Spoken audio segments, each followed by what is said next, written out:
Always remember, I love you! My loves. Ulo mo. Naisip ko nga, kung iusog kaya natin yung drying area sa tabi ng warehouse. Kasi warehouse naman, palaking pa expand natin. May space pa naman kayo, di ba? Madadaanan naman ng truck yun. May space pa tayo. Ma'am Hope? Ma'am Hope? Kamusta na po kayo? Dumadalaw lang. Ang buntag. Maraming salamat sa pagtulong niyo sa amin, Ma'am. Ma'am Hope, sobrang daming namin natutunan dahil sa inyo. Walang anuman. Maraming salamat din sa inyo. Maraming salamat po. Sige po, mauna na kami. Amping mo, ha? Ha? Ang buntag.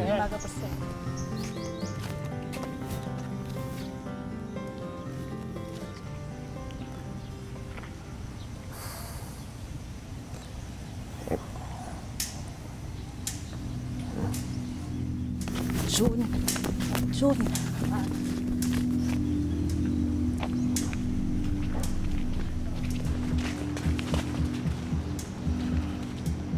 Anong ginagawa niyo dito? Manong Jun, si Hope na. Ikaw ba na to sa trabaho? Sa diri sa negosyo? Kilala ko siya. Pero hindi niya dapat dinadala dito ang mga kalokohan niya. Man Jun, sa problema ninyo ba? Ikaw, Ponce, magpailad ka. Porque sinabi nilang nasa kanya ang puso ni Aileen, mutuo ka dayon. Hunong na. Kalihog man Jun, hunong na ba? Mang Jun, hindi ko po intensyon ng lokohin ang kahit sino. Paano mo nalaman na nasa yung puso ni Aileen? Di ba dapat wala'y nakahibalo? Yun ang habili namin sa ospital. Palihog man Jun, sobra na ba? Ako pang sumasobra?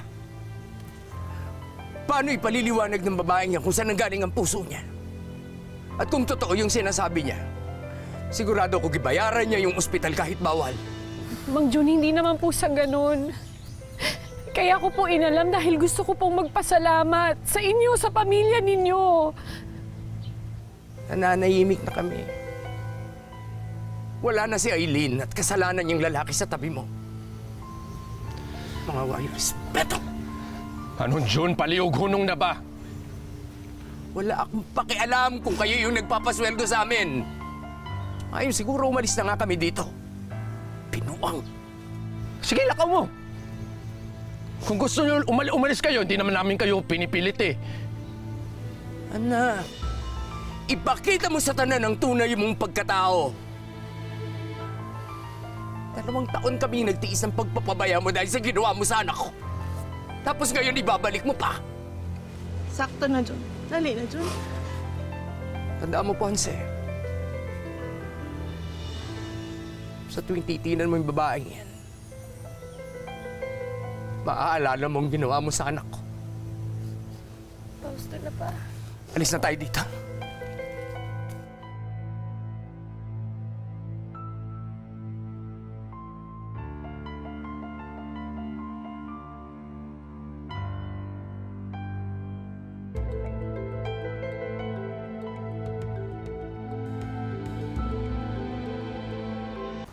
Siguro, pahinga ka na.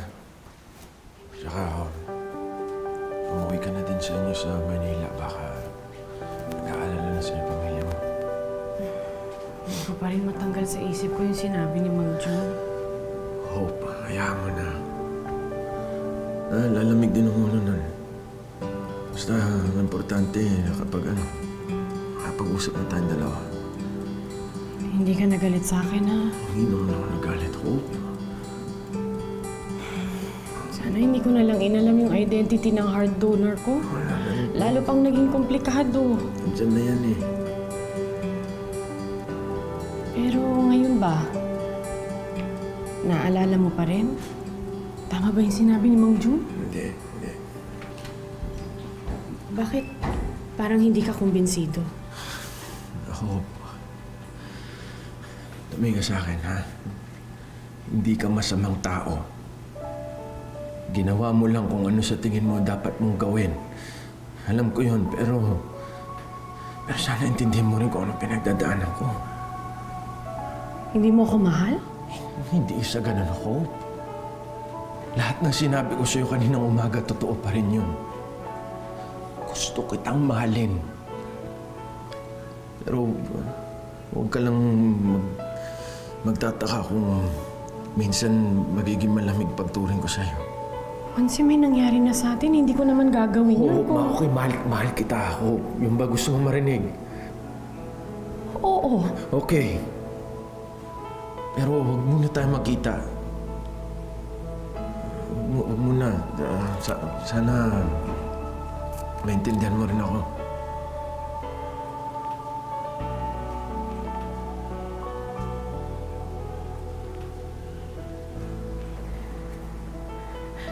Ponce!